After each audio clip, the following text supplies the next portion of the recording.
Hello दोस्तों, praise the Lord, जय मसीह की। मैं हूं पास्टर कुलदीप तंती और आज आपके बीच में प्रभु की वचन में से कुछ बाइबल की वचन में से कुछ आयतों को लेकर के आया हूं और आपके बीच में मैं रखने वाला हूं। इसीलिए आज इस वीडियो को लास्ट तक देखना, स्किप मत करना मेरे प्रियो।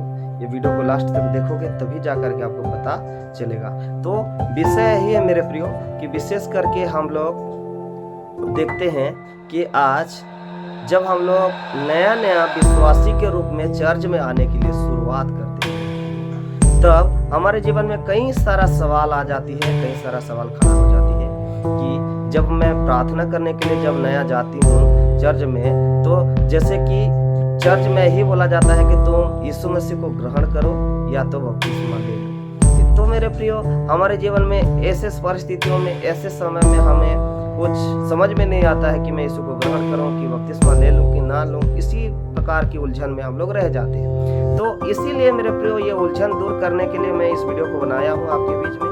इसीलिए आज ये उलझन नहीं होना चाहिए, क्योंकि आज इस बपतिस्मा लेने से क्या होता है और बपतिस्मा ना लेने से क्या होता है, मैं इसी विषय को आपके बीच में रखने वाला हूँ। यीशु मसीह को ग्रहण करने से क्या होता है या यीशु मसीह को ग्रहण ना करने से क्या होता है, ये विषय को आपके बीच में रखने वाला हूँ मेरे प्रिय। तो आइए हम लोग सबसे पहले देखेंगे कि यीशु मसीह को कैसा ग्रहण करना चाहिए और कैसा उसको अपना प्रभु मानना चाहिए। तो सबसे पहले हम लोग इस वीडियो को शुरू करने से पहले हमारे चैनल में अगर नए हो तो लाइक करें, सब्सक्राइब करें, कमेंट करें, हमें ये चैनल को शेयर करें मेरे प्रिय जरूर दूसरों से भी, और हमें सपोर्ट करें ताकि आगे और भी अच्छा वीडियो हम आपके लिए लेके आएंगे।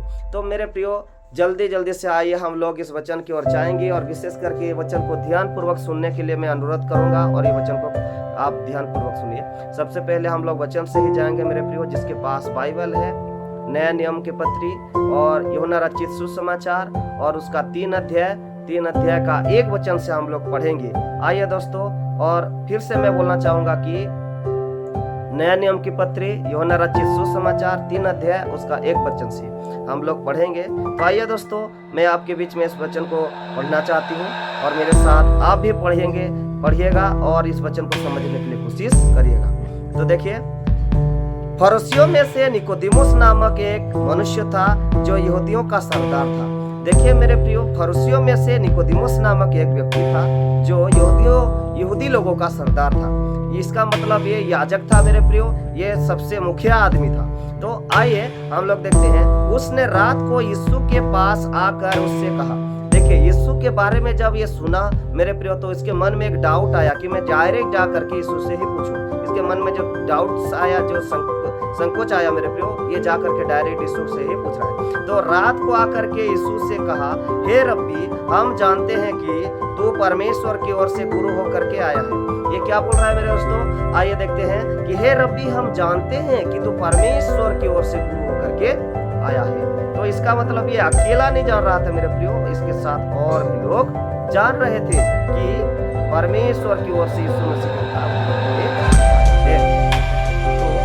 क्योंकि कोई इन चिन्हों को जो तू दिखाता है, यदि परमेश्वर उसके साथ ना हो तो नहीं दिखा सकता।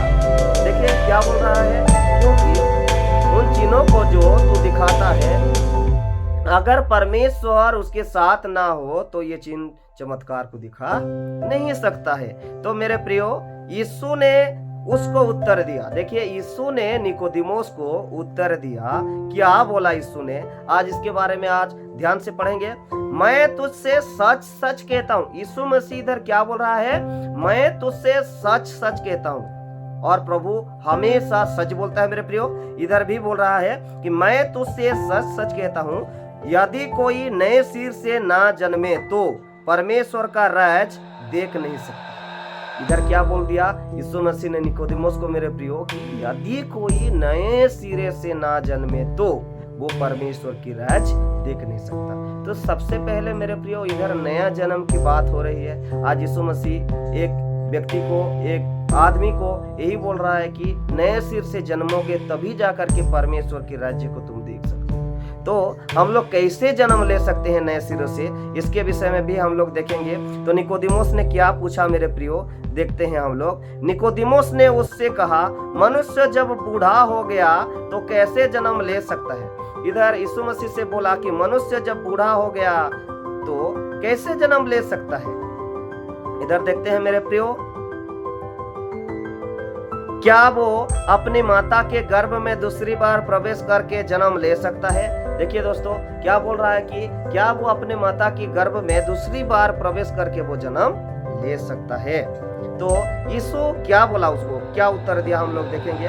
यीशु ने उत्तर दिया, मैं तुझसे सच सच कहता हूँ। फिर एक बार बोल रहा है यीशु, मैं तुझसे सच सच कहता हूँ, जब तक कोई मनुष्य जल और आत्मा से ना जन्मे तो परमेश्वर के राज्य में प्रवेश नहीं करेगा। पहले तो इधर यीशु मसीह बोला मेरे प्रियो नया जन्म के बारे में, और जब नया जन्म के बारे में इधर ये निकोदिमोस पूछने लगा कि मनुष्य जब बूढ़ा हो जाएगा तो फिर से कैसे जन्म ले सकता है। तो इधर डायरेक्ट बता रहा है मेरे प्रियो कि आज जल और आत्मा से अगर नहीं जन्मेगा तब तो वो परमेश्वर के राज्य में प्रवेश नहीं करेगा। तो इसका मतलब यही हुआ मेरे प्रियो, ये यीशु मसीह स्वयं बोला। तो आज हम लोग बाइबल को विश्वास करते हैं, बाइबल को हम लोग पढ़ते हैं, प्रार्थना करते हैं। तो मेरे प्रियो, आइए हम लोग आज इस विषय को गहराई से जानने के लिए और थोड़ा सा कोशिश करेंगे, क्योंकि थोड़ा सा वीडियो लंबा होने वाली है मेरे प्रियो। ये वीडियो को लास्ट तक जरूर देखना, तभी जाकर के आपको पता चलेगा कि निकोदिमोस ने आखिरकार यीशु मसीह से क्या पूछा था और यीशु मसीह का उत्तर क्या था।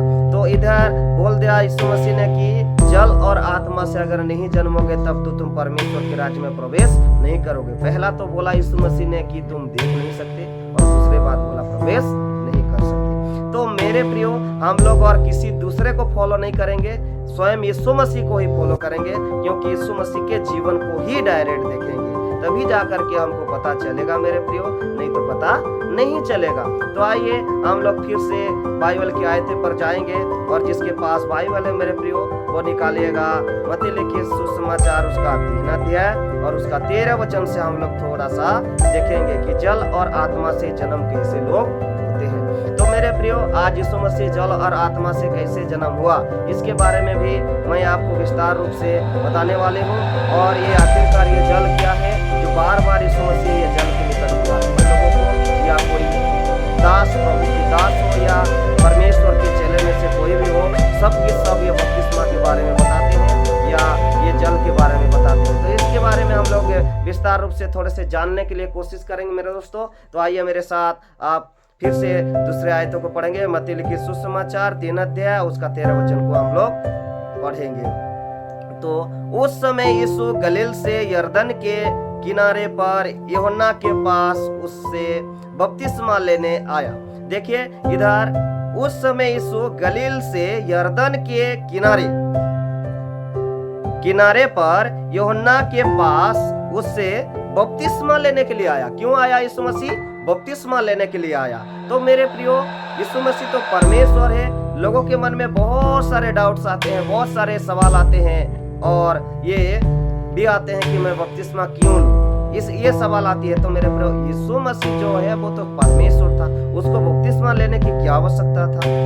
लेकिन क्योंकि वो हमारे जैसा इंसान बनकर के जगह आया था मेरे प्रियो, इसीलिए इंसान को बपतिस्मा लेना निहायत जरूरी होता है। ये परमेश्वर के वचन पर भी लिखा गया है। तो इंसान के रूप में जब था, इसीलिए आज यीशु मसीह को भी बपतिस्मा लेने की आवश्यकता था, क्योंकि आज इंसान जो है बपतिस्मा नहीं लेगा तो परमेश्वर के राज्य को देख नहीं सकता है।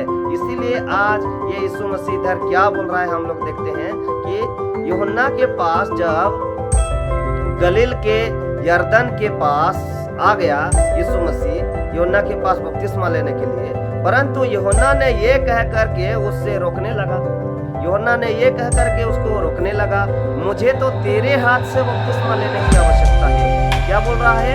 मुझे तो तेरे हाथ से बपतिस्मा लेने की आवश्यकता है और तू मेरे पास आए। ना बोल रहा है यीशु मसीह को, हे प्रभु, मुझे तो तेरे हाथ से बपतिस्मा लेने की आवश्यकता है और तू मेरे पास आया है। यीशु ने उसको ये उत्तर दिया। यीशु ने क्या बोला मेरे प्रियो, हम लोग ध्यान से थोड़ा सा सुनने के लिए कोशिश करेंगे। यीशु ने उससे ये उत्तर दिया, देखिए ये उत्तर दिया, अब तो ऐसा ही होने दे, क्योंकि हमें इसी रीति से सब धार्मिकताओं को पूरा करना उचित है। क्या बोला कि अब तो हे यूहन्ना ऐसा ही होने दे, क्योंकि हमें इसी रीति से, कुछ दूसरा रीति दूसरा नियम लगाएंगे तो ये नहीं चलेगा, क्योंकि इसी रीति से हम सब धार्मिकता को पूरा करना उचित है। तो मेरे प्रियो, यीशु ने कौन सा रीति को अपनाया, इसके विषय में हम लोग देखेंगे मेरे प्रियो। यीशु ने कौन सा रीति, कौन सा नियम को अपनाया, इसके विषय में देखेंगे। आइए कि सब धार्मिकता का पूरा हो गया, सब धार्मिक काम पूरा हुआ, इस रीति से यही बोल रहा है यीशु मसीह। तो आइए हम लोग देखते हैं। तब उसने उसकी बात मान ली, यूहन्ना ने यीशु मसीह की बात को मान ली मेरे प्रियो। जब यूहन्ना ने बोला कि हे यूहन्ना अब तो ऐसा ही होने दे, तो यूहन्ना ने उसकी बात मान ली और यीशु बपतिस्मा लेकर के तुरंत पानी से ऊपर आया। देखिए यीशु मसीह जो था वो डुबकी लगाया और डुबकी लगा करके पानी से बपतिस्मा लेकर के ऊपर आया मेरे प्रियो। वो कहीं थोड़े से जल में वो बपतिस्मा नहीं लिया, थोड़े से पानी में वो बपतिस्मा नहीं लिया, या कोई छिड़काव बपतिस्मा नहीं लिया, या कोई ऊपर से मैंने ढाल के बपतिस्मा नहीं लिया, वो स्वयं गहरा जल में बपतिस्मा लिया मेरे प्रियो। आज देखिए हम लोग इधर गहरा जल में लिया, तो जब वो बपतिस्मा ले करके पानी से ऊपर आया और उसके लिए आकाश, समझने वाली बात यही है मेरे प्रियो, सबसे अच्छा वचन मैं उसी को मानता हूँ, क्योंकि जब यीशु मसीह बपतिस्मा लिया तभी उसके लिए स्वर्ग खुल गया मेरे प्रियो। ये वचन को आज ध्यान से आज पढ़ने के लिए कोशिश करना, क्योंकि जब बपतिस्मा कोई इंसान नहीं लेता है मेरे प्रियो तो उसके लिए स्वर्ग खुला नहीं होता है। डायरेक्ट पृथ्वी से, इस संसार से वो डायरेक्ट नरक जा सकता है मेरे प्रियो। इसीलिए हमको स्वर्ग में जाना है तो हमको बपतिस्मा लेना निहाती जरूरी है। आज ये वचन के द्वारा हम लोग पढ़ते हैं। तो आइए दोस्तों, आज इस वचन को हम लोग जब पढ़ते हैं तो पता चलती है कि जब बपतिस्मा लेने के बाद ही हमारे लिए स्वर्ग खुला हो गया, तो स्वर्ग उसके लिए खुल गया। देखिए, और दूसरे बात, और उसने परमेश्वर की आत्मा को कबूतर के समान उतरते और अपने ऊपर आते देखा। देखिए, और उसने, यीशु ने परमेश्वर की आत्मा को कबूतर के समान उसके ऊपर उतरते देखा। और देखिए, वो स्वर्ग से पवित्र आत्मा भी बपतिस्मा लेने के बाद ही आ रहा है, पहले से नहीं आया था। तो मेरे प्रियो, इसका मतलब है हम लोगों को बपतिस्मा लेना निहाती जरूरी है, ताकि हमको पवित्र आत्मा की शक्ति जो है प्राप्त हो सके। इसके लिए हम लोग बपतिस्मा ले सकते हैं।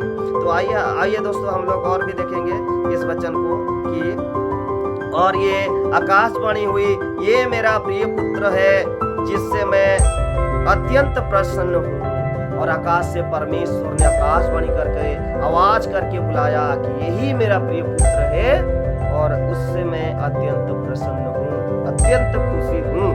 तो मेरे प्रियो, आज हम यीशु के द्वारा परमेश्वर जो है और परमेश्वर ने बोला यीशु मसीह के वचन को तुम सुनो।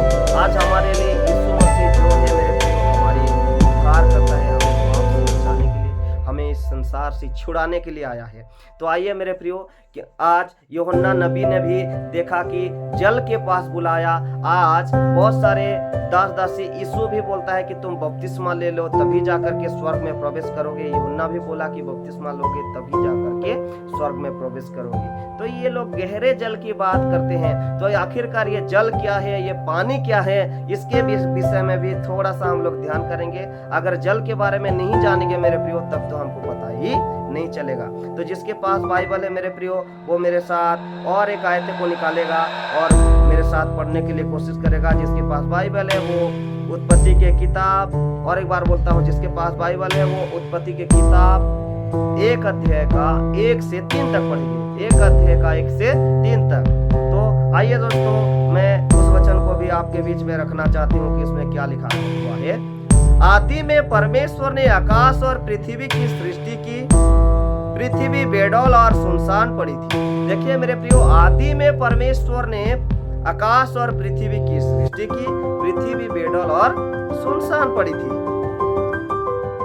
देखते हैं हम लोग, और गहरे जल के ऊपर अंधियारा था। देखते हैं, गहरे जल के ऊपर घोर अंधियारा था तथा परमेश्वर की आत्मा जल के ऊपर मंडराता था। तो मेरे प्रियो, परमेश्वर की आत्मा जो था वो जल के ऊपर मंडराता था।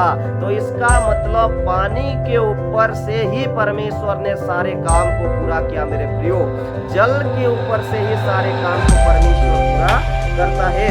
तो आइए दोस्तों, मैं आज आपके बीच में यही बताना चाहूंगा कि जल क्या है, क्योंकि जल जो है मेरे प्रियो, एक वचन से अगर हम लोग ध्यानपूर्वक देखना चाहेंगे तो जल जो है वो परमेश्वर का घर है मेरे प्रियो। हालेलुया। तो इसीलिए आज यीशु मसीह भी जल के पास नहीं बुलाएगा तो काम शुरू नहीं करता है। आज यूहन्ना भी जल के पास नहीं बुलाएगा तो काम शुरू नहीं करता है लोगों के जीवन में। तो मेरे प्रियो, जल के पास आकर के जल में स्नान करने से ही हमारा सारे पाप धुलता है। इसीलिए आज परमेश्वर से ही हम लोग स्नान करते हैं। परमेश्वर जो है वो जल के ऊपर है। आपको समझ में आ रहा है? आज परमेश्वर जो है वो जल के ऊपर है। इसीलिए आज यीशु मसीह बिना परमेश्वर के परमिशन से कुछ काम नहीं आगे बढ़ाता है। इसीलिए जल में आना निहाती जरूरी होता है मेरे प्रियो। इसीलिए जल की बपतिस्मा, गहरे जल की बपतिस्मा लेना निहाती जरूरी होता है। तो मेरे दोस्तों, आपको समझ में आया।